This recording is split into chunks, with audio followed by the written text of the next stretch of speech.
नागवेलीची पानं म्हणजे खाण्याचं पान किंवा विड्याचं पान।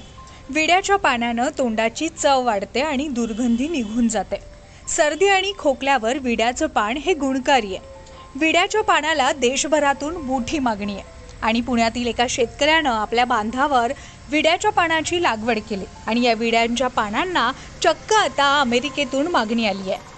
पुण्यातील भोर तालुक्यातील प्रगतशील शेतकरी गुलाब घुले यांनी आपल्या शेतातील बांधावर विड्याची पानं लावण्याचा प्रयोग यशस्वी केला। शेतीच्या बांधावर लावलेल्या नारळाच्या झाडाच्या बुडाशी पानांच्या रोपांची लागवड 1 वर्षभरापूर्वी केली। पानाच्या वेलीचे तुकडे करून जीवामृतात बुडवून खड्ड्यात लागवड केल्यानं किडीपासून बचाव झाला।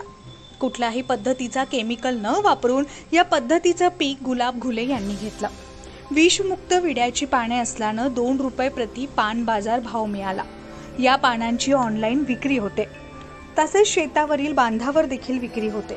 नमस्कार, मी गुलाब घुले, मुक्काम पोस्ट वेळूर, तालुका भोर, जिल्हा पुणे। JSPK म्हणजे सुभाष पाळेकर कृषी यांच्या अंतर्गत आपण आता हे नागवेलीचं झाडाचं वेल लावलेलं आहे। तर ह्याच्यामध्ये आपण काय केलंय की आच्छादन, जीवामृत आच्छादन आणि वापसा याचा वापर करून आपण हे जवळ नारळाच्या 4 ते 5 झाडांच्या मुळाजवळ आपण हा विड्याच्या पानाचा वेल लावलेला आहे आणि ह्याची उंची जवळ 15 ते 20 फूट इतकी उंच गेलेली आहे। आपल्या विड्यांच्या पानांची विक्री आमच्या आठवडे बाजारला होते। पहिली गोष्ट, विषमुक्त असल्यामुळं त्याला दुप्पट बाजारभाव मिळतो। आपल्या विड्यांच्या पानांची आत्तापर्यंत अमेरिकेपर्यंत आपली पानं गेलेली आहेत। तर ह्याच्यामध्ये काय होतं की ह्याच्यामध्ये तांबूल किंवा मुखवास याचा बनवण्यासाठी वापर होतो आणि अमेरिकेचे आपल्या भारतीय लोक राहतात, त्यांना हे काय भेटत नाही, तर इथून ते आपल्या विड्याच्या पानांचं मुखवास किंवा तांबूल करून आपली पाने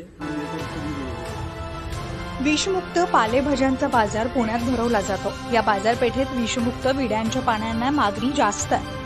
या पानांचा वापर मुखवास आणि तांबूल यासाठी केला जातो। गुलाब घुले यांच्या पानांना अमेरिकेत मागणी आहे। आतापर्यंत त्यांची पाने मुखवास आणि तांबूल यांच्या माध्यमातून अमेरिकेत पोहोचली आहे। साधारणतः 1000 ते 1200 पानं एका वेलीला असल्यानं एका वेलीचे 2500 उत्पन्न मिळाले।